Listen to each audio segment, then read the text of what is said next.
제가 20초가 이렇게 긴지 처음 느꼈습니다. 상당히 긴 시간입니다. 신앙의 꽃은 단연 회심입니다. 구속, 회개, 믿음 등은 회심이라는 장미꽃에 둘러싸인 안개꽃에 불과합니다. 문장이 멋있죠? 제가 한 말은 아닙니다. 이렇게 주로 이런 설교자들이 이렇게 멋있는 문장은 다 어디서 따온 거거든요. 회심의 변지란 책에 그 어떤 추천한 한 작가가 쓴 말입니다. 무슨 말이냐면 신앙을 이해하는데 가장 중심은 회심을 어떻게 볼 것인가 라는 것이랍니다. 그래서 우리가 회심을 어떻게 이해하는가에 따라서 우리 신앙이 어떤 신앙인가를 판단할 수 있다는 겁니다. 회개, 믿음, 다 구속, 다 중요하지만 이것은 회심이라는 장미꽃에 둘러싸인 안개꽃에 불과하다. 그래서 회심을 어떻게 볼 것인가 굉장히 중요하다는 겁니다. 여러분 회심하면 딱 떠오르는 그림이 어떤 그림이에요? 점입니다. 점. 그러니까 당신 언제 회심했습니까? 저는 뭐 모태신앙입니다. 저는 중학교 때 무슨 수련회 가서, 저는 뭐 무슨 부흥 집회에서, 저는 어떤 설교를 했다. 그래서 점이 생각이 납니다. 근데요, 초대교회에서는요 회심을 선으로 이해했습니다. 그러니까 한 번의 사건이기도 하지만 한 번의 사건을 넘어서서 우리의 삶의 총체적인 변화가 일어나는 전체 과정을 회심이라고 봤다는 겁니다. 그래서 서신서에도 보면 바울이 구원을 완전히 이루었다 함도 아니요. 그래서 구원을 이루었다. 특정한 시간에 구원을 얻었죠. 그러나 구원을 계속 이루어간다. 이런 표현으로 그래서 회심을 선으로 봤다는 겁니다. 그래서 초대교회에서는 어떤 사람이 회심한 자다라는 걸 확인하는데 상당히 시간이 많이 걸렸다고 합니다.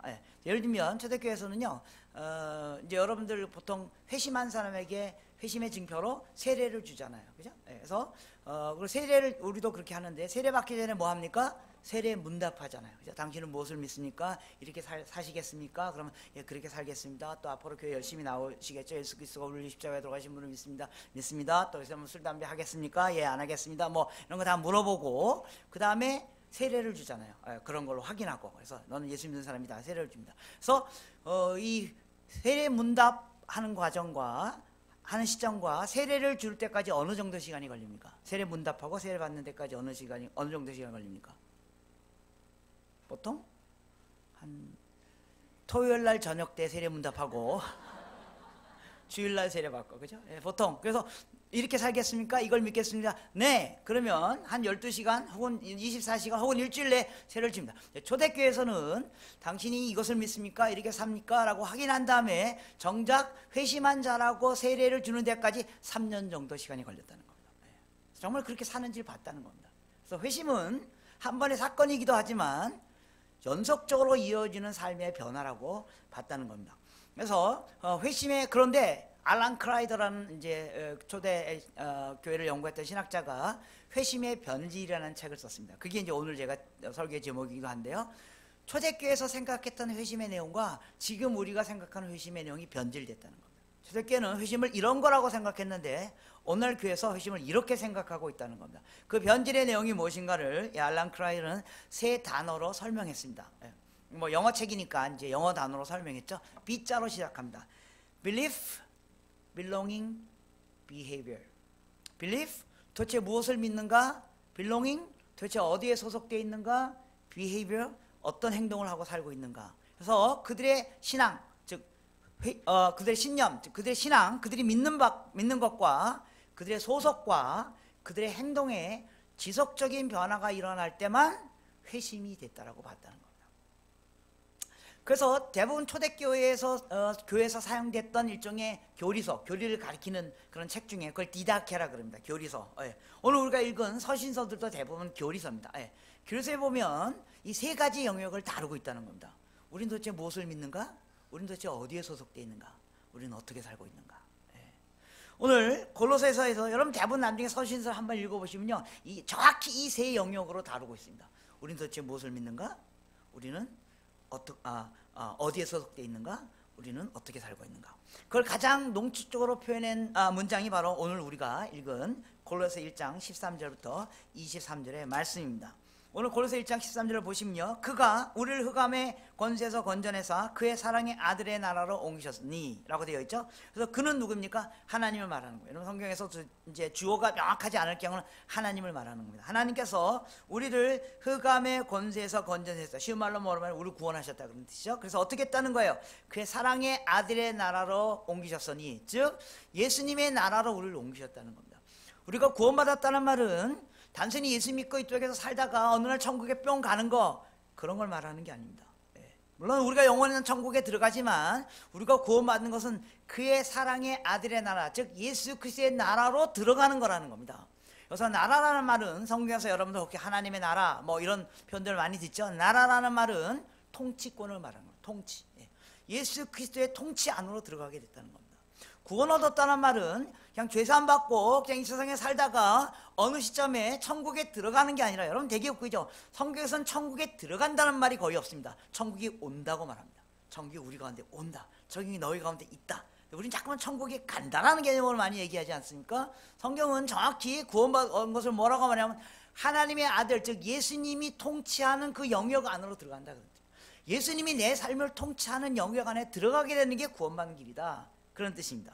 그래서 14절에 보면 그 아들 안에서 우리가 속량고 죄사함을 얻었으니, 그래서 그 아들, 즉 예수님 안에서 우리가 죄사함을 얻었다는 겁니다. 그게 여러분들이 쉽게 말하면 구원을 얻었다는 겁니다. 그런데 우리를 구원하신 그 예수님 도대체 어떤 분이냐 이겁니다.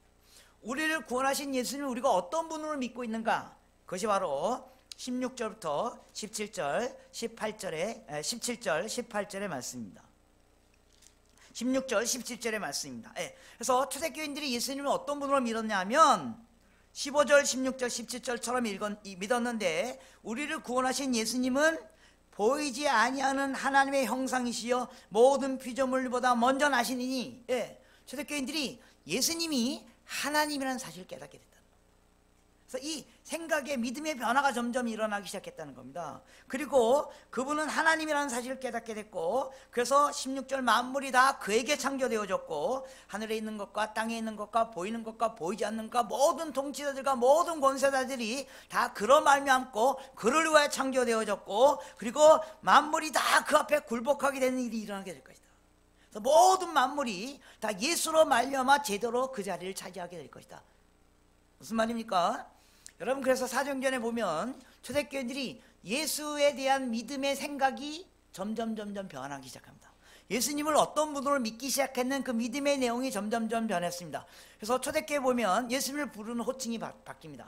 처음에는 예수를 뭐라고 불러요? 나사렛 예수라고 부릅니다. 그러니까 나사렛에서 태어난 어떤 한 분, 그런데 그분이 하는 얘기를 딱 들어보니까 이분이 선생이야. 성경 말씀 너무 율법을 너무 가르쳐, 잘 가르쳐. 그래서 선생이라고 부릅니다. 랍비라고 부릅니다. 근데 조금 더 지나가지고 예수님 십자가의 사건과 부활 사건을 통해서 그들이 예수 그리스도를 누구로 믿기 시작해요? 그래서 그들이 처음에 예수를 나사렛 예수라고 부르다가 예수 선생이라고 부르다가 조금 지나면 십자가의 사건 지난 다음에 예수님의 부활 사건 지난 다음에 뭐라고 불러요? 예수 그리스도라고 불러요. 아, 우리가 만났던 그 나사렛 예수, 우리가 선생인 줄 알았던 그 예수가 바로 나를 구원해낸 자구나. 여러분, 그리스도란 말은 무슨 말인지 아시죠? 우리를 구원해낸 자구나. 아, 주님이 나의 구원자구나. 내가 예수 믿으면 나의 죄가 사해지고 하나님의 백성이 되고 영원한 생명을 얻게 되는구나. 그걸 깨닫기 시작한다. 그런데 조금 더 지나면 초대교인들이 예수를 부르는 명칭이 또 바뀝니다. 뭐라고 바뀌어요? 주 예수 그리스도라고 바뀝니다. 나사렛 주 예수 그리스도.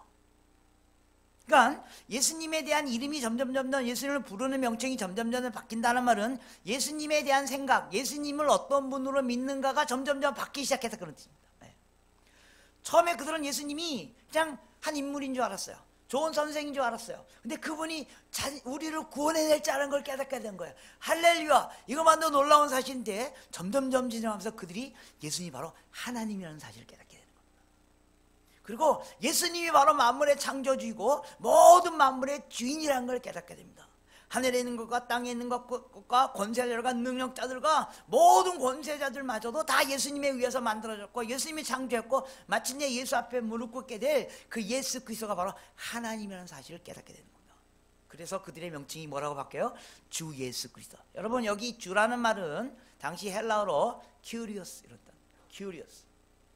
여러분, 큐리오스라는 단어는 누구에게만 붙이는 명칭이었어요? 황제에게만 붙이는 명칭이었습니다. 무슨 뜻입니다? 황제가 내 인생의 주인이라는 겁니다. 황제가 우리의 주인이라는 겁니다. 황제가 왕이니까요. 근데 예수 믿는 초대교회 교인들이 생각이 더 이상 황제가 내 인생의 주인이 아니라 예수 그리스도가 내 인생의 주인입니다 라고 생각이 바뀌기 시작했다는 겁니다. 이 믿음의 변화가 일어나기 시작했다는 겁니다. 여러분, 그들이 바로 예수를 나를 구원하신 분 정도가 아니라 그분이 내 인생의 주인입니다. 더 이상 내가 사는 게 아니라 내 안에 있는 예수 그리스도가 내 인생을 사는 겁니다. 예수 그리스도가 내 인생의 주인. 황제, 당신이 내 인생의 주인이 아니고 나는 당신 앞에 소속된 것이 아니라 내가 예수 그리스도 앞에 소속된 예수 그리스도가 내 인생의 주인입니다 라고 고백하기 시작. 이 고백 때문에 초대교인들은 뭐 어떻게 했어요? 목숨을 내놓아야만 했어요. 황제가 내 인생의 주인이 아니고 예수 그리스도가 내 인생의 주인이라는 그때 목숨을 내놓아야 됐다고요. 그들이 예수 믿고 천국 가고 영원한 생명을 얻는, 복을 얻는 것 정도가 아니라 그들은 목숨을 내놓아야만, 이 생각의 변화가 일어났다는 겁니다. 여러분들은 이 변화가 일어나고 계십니까? 여러분 인생에서 뭐 예수 뭐 그냥 뭐 좋은 사람인가 보다, 어느 날 하나님의 은혜로 말미암아 예수 그리스도가 내 인생에 나를 구원하신 분이라는 거, 예수 때문에 내가 생명을 얻고 예수 때문에 나의 죄의 문제가 해결됐던 거, 예, 좋습니다. 할렐루야. 거기서 멈추는 게 아니라 더 나가서 예수가 내 인생의 주인입니다. 예수가 하나님이십니다. 예.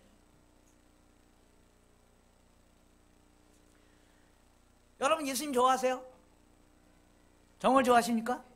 네. 왜 좋아하십니까?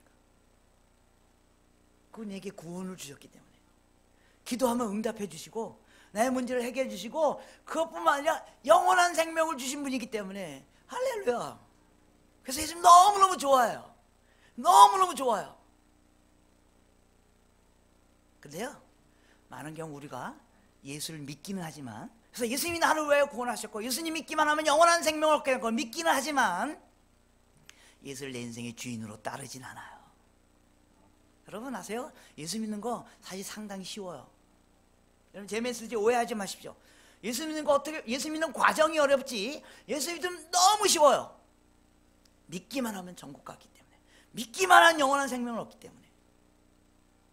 근데 뭐가 어려운 줄 아세요? 예수님을 내 인생의 주인으로 모시고 사는 게 어려워요. 더 이상 내 인생의 주인이 내가 아니고 주님이라고 그렇게 하는 게 어렵다고요. 그래서 어떤 분이 이런 책을 썼어요. 당신은 예수의 팬입니까? 제자입니까? 많은 경우 우리가 예수의 팬이에요. 예수님 너무 좋아요. 와, 예수님 좋아요. 예수님 좋아요. 찬양하고 좋아요. 왜요? 그분이 내 문제 해결해 주시니까요. 그분이 내가 원하는 거 다 풀어주시니까요. 게다가 영원한 생명까지 주시니까 예수님이 너무 좋아요. 근데 우리가 예수님처럼 살진 않아요. 제자는 아니에요. 여러분 교회 왜 오세요?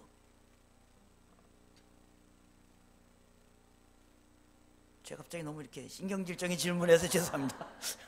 교회 왜 오세요? 뭐 왜요? 당연히 가지. 예수 믿으니까 당연히 가지. 예. 제가 교회 왜 오는가 이렇게 봤더니요, 주일날 봤더니 집에 가려고 오시는 것 같아요. 왜 그날 확 가? 뭐 당연히 가야죠. 당연히 가야죠. 예.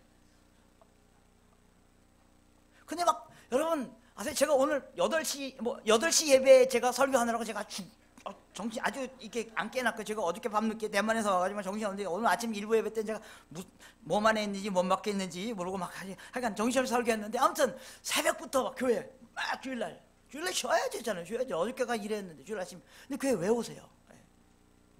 제가 왜 오는가 봤더니, 그 갈 거를 왜 오는가 봤더니요, 천국 가려고 오시는 것 같아요. 여러분 교회 온다고 천국 가는 거 아닙니다. 제 말씀 끝까지 들으십시오. 요거만 잘라서 인터넷에 올리면 저 교단에서 잘립니다. 당연히 교회 신앙을 통해 우리 천국의 구원을 얻게 되죠. 근데 여러분 엄밀한 의미에서 어떻게 해야지 영원한 생명을 얻어요? 오, 잘 모르세요? 교회 오셔야지만 영원한 생명을 얻어요? 어떻게 해야지 영원한 생명을 얻어요? 예수 믿어야지 영원한 생명. 그럼 예수 다 믿었잖아요. 최소한 여기 계신 분, 뭐 아직 안 믿은 분도 혹시 계시냐 모르겠지만, 그럼 교회는 왜 오는가 이거죠. 예수가 나의 구세주라는 거 확인하고 또 확인하고 또 확인하고 오는 거 아니고요, 그 확인하는 것 정도가 아니라 예수처럼 살게 하기 위해서 오는 겁니다. 예. 저는요 예수님이 나의 구세주입니다. 금방 말해요. 예수님 당신이 구세, 예, 주저하지 않고 말해요. 그래, 당신은 예수를 따르십니까? 주저가 돼요. 예수 믿고 천국 가고 영원한 생명 얻는 거 너무 좋지만 예수님을 내 인생의 주인으로 모시고 사는 일은 상당히 어렵습니다. 초대교회에서는 예수를 인생의 주인으로 모시고 사는 삶이 안 일어나면 회심하지 않았다고 봤다는 겁니다. 표현상 문제가 있는 표현이지만 제가 지금 하는 표현이 구원은 받았지만 회심하지 않았다고 볼 수도 있다는 겁니다. 저 여러분들이 예수 믿고 천국 가는 거예요. 여러분 아시죠? 죽기 30분 전에 예수님 저를 구원하여 주십시오. 천국 갑니까 안 갑니까? 가요. 그러나 초대교회가 생각했던 회심은 그 정도가 아니라 우리가 예수를 내 인생의 주인으로 모시고 사는 겁니다. 그래서 하늘에 있는 것이나 땅에 있는 것이나 통치자나 권세자나 왕권이야 여러분 이게 무슨 의미인 줄 아십니까? 이런 게 여러분들에게 뭐 그냥 통치자나 권세자나 다 그에 물었고 이렇게 이게 당시 그리스도인에게 이 말 하는 게 어마어마한 감히 이 말 밖에 내면 죽는 거기 때문에요. 통치자, 왕, 당신이 내 인생의 주인이 아니고 예수가 내 인생의 주인입니다. 그 말 때문에 목숨을 내놔야만 했다고요. 이런 말 하는 거 쉽지 않습니다. 이것들이 공개적으로 그 믿음을 표현하는 겁니다. 더 이상 당신이 내 인생의 주인이 아니고 예수 그리스도가 내 인생의 주인입니다. 여러분 뭐가 여러분의 인생의 주인입니까? 예, 많은 경우 여전히 우리가 예수 믿고 구원 받았음에도 불구하고 내가 내 인생의 주인처럼 사는 사람들 많이 있습니다. 돈이 내 인생의 주인처럼, 권력가 내 인생의 주인처럼, 내가 기대하는 어떤 거 그게 내 인생의 주인처럼 사는 사람들이 있다는 겁니다. 천국 갈지 모르겠습니다. 예수님도 천국 간다 그랬으니까. 예. 그래도 예수를 따르는 자가 아닐 수 있습니다. 초대교회는 이걸 지켜왔다는 겁니다. Believe. 도대체 무엇을 믿는가? 저와 여러분들은 무엇을 믿고 있습니까? 예, 예수님이 나의 구세주입니다. 그분 믿으면 천국 가는 거, 예, 맞습니다. 한 걸음 더 나가서 그분이 내 인생의 주인인가? 이 생각의 변화가 일어나야만 했었다는 겁니다. 두 번째, belonging. 도대체 너희들은 어디에 소속되어 있는가? 예수 믿는 내가 회심한다는 말은 어디에 소속되어 있는가? 18절 19절 말씀입니다. 19절부터 읽으시면 됩니다. 19절, 아버지께서는 모든 충만으로 예수 안에 거하게 하시고, 그리고 18절로 넘어가서 그 예수는 몸인 교회의 머리시냐. 예, 아버지께서 모든 충만으로 예수 안에 거하게 하시고, 무슨 뜻이에요? 아버지의 모든 충만이 예수님 안에 있다, 이런 뜻입니다. 성경에 이제 이런 단어들이 굉장히 추상적인 단어가 많아요. 그죠? 예. 그러니까 눈에 안 보이는 하나님을 설명할 때 굉장히 추상적. 하나님의 충만이 예수 안에 있다, 이런 뜻입니다. 하나님의 충만, 이게 굉장히 추상적인 단어인지 뭐예요? 하나님에 관한 모든 거, 이런 뜻입니다. 하나님에 대해서 여러분들이 생각할 수 있는 모든 충만한 거, 최고고 최고 아름다워. 여러분 하나님에 대해서 여러분들이 알기를 원하는 모든 거, 이런 뜻입니다. 하나님의 능력, 하나님의 거룩, 하나님의 사랑, 하나님의 모든 것, 하나님에 대해서 여러분들이 알기 원하는 모든 게, 하나님의 모든 게 최고, 하나님의 최고 다 예수님에게 있다는 겁니다. 그런데 그 예수님이 교회의 머리시라는 겁니다. 그래서 하나님에 관한 모든 것, 여러분들이 알고 싶고 경험하기 싶은 모든 것을 어디에서 경험할 수 있다는 거예요? 교회 공동체 안에서 경험할 수 있다는 겁니다. belonging. 교회에 소속되지 않으면 회심하지 않았다고 봤다는 겁니다. 많은 경우 이 복음이 서구로 가면서 내가 예수 그리스도를 개인의 구세로 영접하면 나는 구원받은 자, 맞아요. 성경은 잘 들여다보세요. 공동체에 소속되지 않으면 구원받은 자가 아니라고 말했다는 겁니다. belonging.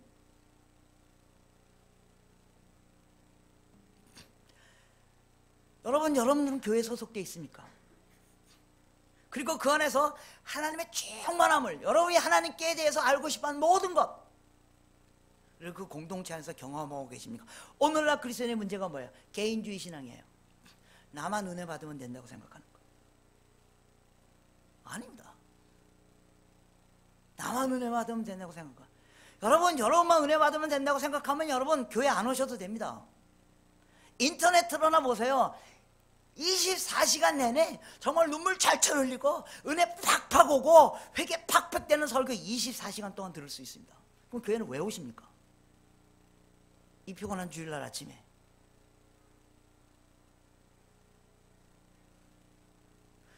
여러분 개인의 영성은 여러분이 속해 있는 교회의 영성을 뛰어넘을 수 없습니다. 여러분이 아무리 내가 영적으로 잘난 척 해보세요. 영적으로 내가 아닙니다. 여러분이 속해 있는 교회의 영성을 뛰어넘을 수 없습니다. 오늘 한국교회 문제가 뭡니까? 개교회주의입니다. 우리 교회만 잘 되면 된다는 거. 우리 교회의 영성은 한국교회 전체 영성을 뛰어넘을 수 없습니다. 요새 한국교회가 어렵잖아요. 왜 그런지 아십니까? 개교회별로 다 괜찮아요. 근데 왜 한국교회 전체적으로 한국교회 전체 공동체의 영성이 바닥이기 때문에 그렇다는 겁니다. 교회에 소속되지 않으면 하나님의 충만함을 경험할 수 없습니다. 왜요? 교회의 머리가 예수 그리스도고 예수 그리스도가 바로 하나님의 충만함이 있는 곳이기 때문에요. 예, 어떤 교회도 완벽하지 않습니다. 어떤 교회도 완벽하지 않습니다.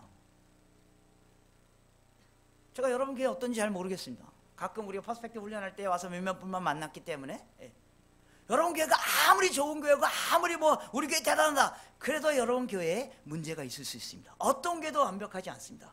어떤 교회도 모두 좋은 사람이 있는 거 아닙니다. 정말로 같이 있기 싫은 사람이 여러분 교회 공동체 안에 있을 수 있습니다. 저희 교회도 정말로 같이 있기 싫은 사람이 13명 정도 있습니다. 그 사람만 우리 교회 나가주면 우리 교회 하늘을 나를 것 같아요. 그럴 것 같죠? 정말해요. 교회란 것은요, 때로는 문제가 있어요. 때로는 마음 안 맞는 사람들이 있어요. 혹은 서로 싸우고 시기하고 또 뭐 다투고 거기에 막 그런 일이 일어날 수 있어요. 그러나 그 가운데서 함께 그럼에도 불구하고 그 속에 소속되어 있으면서 거기서 하나님의 신비한 방법으로 우리가 다시 화해를 경험하고 은혜를 경험하고 그게 공동체예요. 소속되지 않으면 하나님의 충만함을 경험할 수 없어요. 그래서 알란 크라이더가 이런 말을 했습니다. Believing without belonging. 믿긴 믿는데 소속돼 있진 않아. 나 예수 믿으면 천국 간다고 생각해. 나 혼자 예수 잘 믿으면 내가 어마어마한 축복을 누릴 수 있을 거라고 생각해. 아니요. 소속돼 있지 않으면 하나님의 충만함을 경험할 수 없습니다.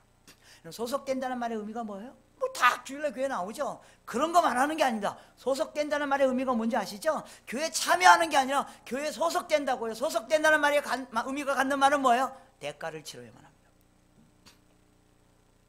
내가 수고해야 되고 대가를 치러야 되고 정말로 같이 있기 싫은 사람하고 같은 구역이 돼야 되고 그 대가를 치러야 합니다. 그래서 거기서 때로는 힘들어하고 그리고 고민스러워하고 고통스러워하고 그러나 그 가운데 하나님의 놀라운 방법으로 다시 사랑을 경험하고 화해를 경험하고 이게 교회입니다. 소속되지 않았으면 혹시 구원은 받았을지 몰라도 회심하지 않았다고 봤다는 거예요. 여러분 최근에 가나안 성도 이런 얘기 들어보신 적 있으세요? 예. 그거로 교회 안 나간다는 겁니다. 교회 안 나가. 저는 그 가나안 성도라고 불리는 집단에 두 종류의 사람이 있다고 생각합니다. 하나는 정말 신앙이 개판이어서 주일날 교회도 안 가고 그래서 뭐 안 나가는 사람. 그런데요 또 어떤 사람은 정말로 소속될 만한 교회가 없어서 안 나가는 사람도 있습니다. 오늘 한국교회의 또 다른 문제는 정말 성도들이 소속될 만한 공동체인가, 소속되길 원하는 그런 공동체인가, 우리 교회가 정말 소속될 만한 그런 공동체인가. 그 공동체로 변화되어 가고 그 공동체 안에 소속되어져 있을 때만 회심한 자라고 봤다는 겁니다. 세 번째, 행동의 변화, behavior. 지속적인 행동의 변화가 일어날 때만 회심했다고 봤다는 겁니다. 그게 20절부터 23절에 세 가지 행동의 변화가 나옵니다. 초대교회에서는 여러분 성경 쭉 읽어보시면요 이 행동의 변화를 쭉 언급합니다. 모든 서신서에 보면 예수 믿은 사람에게 나타나야 할 세 가지 가장 중요한 행동의 변화가 있었다는 겁니다. 첫 번째는 바로 20절 말씀입니다. 그의 십자가의 피로 화평을 이루사 만물 곧 땅에 있는 것이나 하늘에 있는 것들이 그로 말미암아 자기와 화목되게 하기를 기뻐하니라. 예, 초대교회에게 회심한 자들에게 나타나기를 원했던 첫 번째 행동의 변화는 바로 화평케 하는 자가 되는 겁니다. 예수 믿었다고 해도 화평케 하는 자가 아니면 회심하지 않았다고 봤다는 거예요. 20절에 그의 십자가의 피로 뭐예요? 여기서 주어가 없죠. 그러니까 하나님이 예수님의 십자가의 피로 화평을 이루사 누구하고 화평이 됐다는 거예요. 예수님의 십자가의 피로 누구하고 화평이 됐다는 거예요. 하나님과 우리가 화평케 됐다는 거예요. 여러분 잘 아시죠? 히브리서에 보시면 예수님이 십자가에 들어가실 때 회장의 장막이 아래서 위에서 찢어지면서 하나님과 우리가 화평케. 원래 하나님과 우리는 원수 사이였잖아. 우리가 죄졌기 때문에. 그래서 이 십자가에 죽으심을 고난을 당하심으로 하나님과 우리가 화평케 됐기 때문에 하나님이 우리에게 요구하시는 일이 있다는 겁니다. 너희들로 말미암아 하나님과 만물이 화평케 된 일이 일어나길 하나님이 기대하신다는 겁니다. 여러분, 구원받은 것을 가장 극명하게 드러나는 성경의 또 다른 구절이 뭐예요? 고린도후서 5장 17절에. 여러분 이 말씀 다 아시죠? 그러므로 그리스도 안에 있으면 우리는 새로운 피조물이야. 보라, 이전 것은 지나갔으니 새 것이 되었도다. 다 아시는 말씀입니다. 교회마다 이렇게 표로 써놓죠. 우리가 그리스도 안에 있으면 새로운 피조물. 예수 믿어 우리가 새로운 존재가 된다. 근데요, 많은 경우 5장 17절만 써놔요. 그래서 그리스도 안에 있으면 새로운 피조물이라는 걸 어떤 식으로, 어떤 뉘앙스로 우리 속에 이렇게 이미지 형성화되어져 있냐면, 예수 믿으면 내가 새로운 존재가 된다. 근데 그게 어떤 식으로, 예수 믿으면 그래서 내가 새로운 존재가 되어서 내 속에 있는 더러운 죄가 다 없어지고, 그래서 내가 내 속이 창자가 깨끗해지고 심장이 좀 깨끗해지고, 약간 그런 식으로 생각해요. 꼭 그렇게 말하지 않지만 그런 이미지로. 그래서 예수 믿으면 얼굴도 환해지고 은혜 받으셔 얼굴 환해, 이렇게 새롭게 되고 그런 식으로 자꾸 생각해요. 여러분 예수 믿는다고 창자가 깨끗해지는 게 아닙니다. 단식하셔야지 창자가 깨끗해집니다. 그러면 새로운 피조물이 있다는 말은 무슨 말인가? 5장 18절을 읽으셔야 됩니다.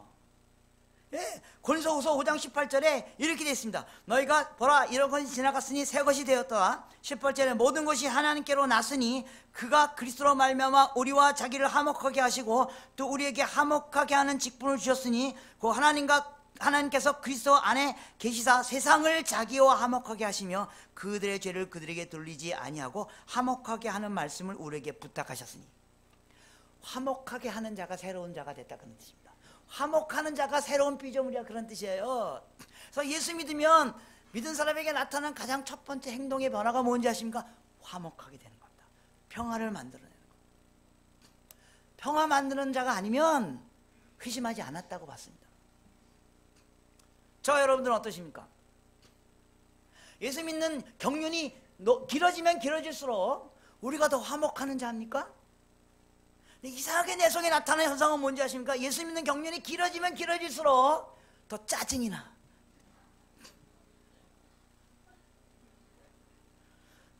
예수 믿는 경륜이 길어지면 길어질수록 그냥 잘 나가던 소그룹이 나만 들어가면 깨져.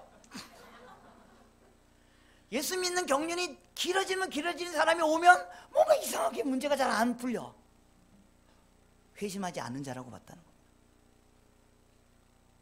여러분 인생이 지난 한 해보다 올 한 해가 더 화평하는 자로 여러분이 변하시고 있습니까? 그럼 회심한 자입니다. 안 그럼 회심하지 않았다고 봤다는 겁니다. 두 번째, 초대교회에 나타났던 중요한 행동의 변화는요, 22절에 있는 말씀입니다. 이제는 그의 육체의 죽음으로 말미암아 화목하게 해서 너희를 거룩하고 흠없고 책망할 것이 없는 자로 그 앞에 세우고자 하셨으니, 초대교회에서 회심한 성도에게 분명히 확인했던 행동의 변화는 바로 거룩입니다.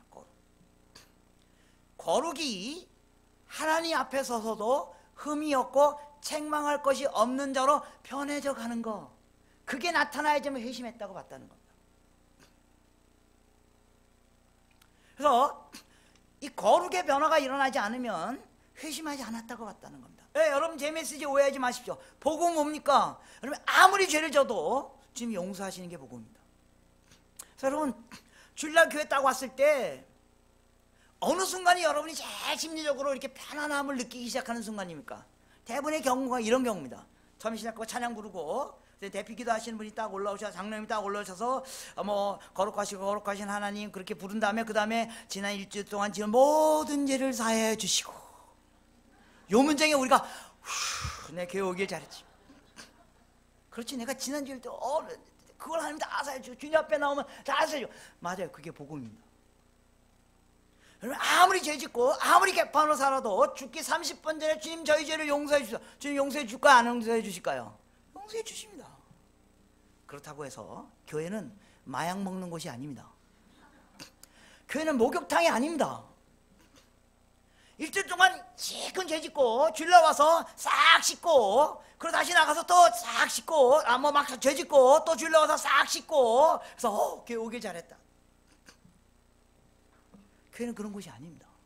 초대교회는 그러면 회심하지 않았다고 봤다는 거예요. 우리의 거룩이 하나님 앞에 서서도 부끄러울 것이 없는 자로 변하려 갈 때 그때 회심했다고 봤다는 겁니다.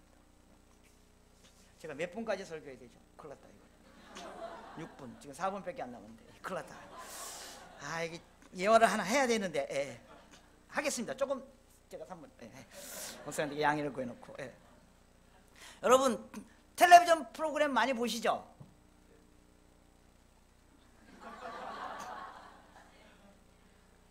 가끔 보세요? 아, 매일 보신다고요? 예 하지 않는 분들은 매일 보신다는 뜻이에요. 예, 매일 보죠. 예. 여러분 그 몇 년 전에 한국에서 아주 센세션이 일으켰던 프로그램이 있어요. 그게 뭐냐면 나는 가수다라는 프로그램이었어요. 기억나세요? 그 프로그램 때 음악 방송의 패턴이 다 바뀔 정도로 어마어마한 센세션을 일으켰습니다. 그때 여러분 아시죠? 7명의 가수가 나와가지고 배틀하는 겁니다. 그리고 그 중에 한 사람 떨어져 나가고 그렇게 제일 점수가 낮은. 근데 첫 주 딱 방송하고 한국 사회가 뒤집어졌어요. 여러분 아세요? 왜 그런 줄 아십니까? 어마어마한 그 새로운 음악 방송을 본 거예요. 근데 실제 또 뒤집었던 이유는 그때 한 사람이 떨어져 놨던 그 떨어진 사람이 누군지 아세요? 김건모. 다 보셨군요. 오케이. 그러니까 이게 거기 노래 천재들만 나오는 거잖아요. 그러니까 노래를 너무너무 다 잘하는 거예요. 여러분 김건모 씨는 노래 천재예요. 여러분 아시죠? 그 사람 그냥 이렇게 부르면 노래가 나와요. 그냥 뭐 이렇게 노래 신경도 안 써요. 이렇게 부르면. 예. 근데 워낙 다 노래를 잘 부르니까 그 심사하는 그 관객들이 까본 사람을 떨어뜨린 거예요. 그때 김건모 뭐 여기 립스틱을 까고 그러더라고요. 그래 막 뒤집어졌어요. 아니 어떻게 감히 김건모를 떨어뜨리다니. 그래서 그 PD 가라라, 그 프로그램 폐지하라 막 난리가 났어요. 여러분 혹시 기억하시는지 모르겠지만. 예. 난리가 났어요. 그래가지고 고육직자 가운데 어떻게 했냐면 방송국이 막 당황해가지고 어떻게 했냐면 그래서 이렇게 풀었어요. 그 다음 주일에 김건모 씨가 다시 한번 나왔어요. 예. 그리고 노래 한 곡 부르고 그리고 스스로 자퇴했잖아요. 자퇴야 뭐야 그러니까 그거 내려갔어요. 그래서 다른 사람이 들어왔어요. 그러면서 이제 프로그램이 진행된 거예요. 저는 그때 그 프로그램을 못 봤어요. 왜냐하면 저희 교회에서 그때 텔레비전 안 보기 캠페인을 했거든요. 근데 사람들이 이게 목사님 이거 너무 프로그램 반드시 봐야 됩니다. 제가 고민이 된 거예요. 이거 설교하는데 너무 도움이 되면. 그래서 봐야 되나 봐야 되나. 지금 텔레비전 안 보기로 했으니까. 네. 그래서 저는 고육직책 가운데 저는 인터넷으로 봤습니다. 난 저런 위선, 그죠? 예. 제가 2주차 하는 거 봤어요. 김건모 씨가 딱 나와서 노래 부르는데요. 저는 김건모 씨가 그렇게 노래 부르는 거 처음 봤어요. 어떻게 부르는지 아세요? 마이크를 두 손을 잡고 불렀어요. 저는 평생 처음이에요. 그 사람이 마이크를 두 손을 잡고 부르는 건 평생 처음일 겁니다. 그 사람 그냥 이렇게 부르는 사람이에요. 손을 잡고 딱 부르는데 클로즈업 딱 하는데 마이크가 버들버들 떨고 있었어요. 그 사람은 노래 뭐 수만 명 모인 데서 떠는 사람이 아니에요. 왜 거기서 떨고 있었어요? 그 노래에 자기의 명예가 걸려있기 때문입니다. 최선을 다해서 부르는 거예요. 그러고 내려갔어요. 그 몇 주 후에 그 락커, 어떤 락커 여러분 아시죠? 으아 이렇게 하는 사람 있잖아요. 락커가 한 사람이 올라왔어요. 재범이었는데 무슨 재범? 와 이렇게 합창을 하시네 아주.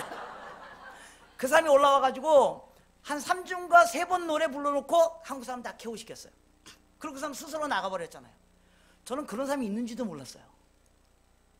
그 사람 노래에 어마어마한 감동이었어요.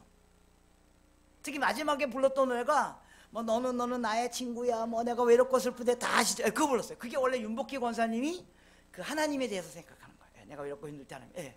그 사람이 그 노래 부르는데요. 무릎 다 꿇고요.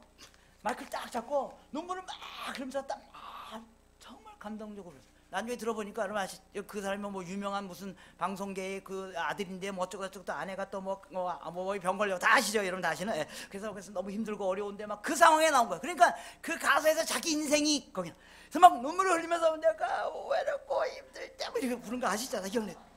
저 그거 보면서 저도 막 눈물 막 흘리면서 그래 내가 외롭고 힘들 때 어마어마한 감동이었어요. 그 가수들이 부르면서 무슨 얘기하는 거예요? 무슨 메시지를 던지는 거예요? 내가 가수라는 겁니다. 가수면 이 정도 노래하면 가수 맞지. 가수는 이 정도 노래해야 되지. 거기에 우리가 보인 반응이 뭐예요? 그래 니네 진짜는 가수다. 가수라면 그 정도는 해야 된다. 이게 우리의 감동이었습니다.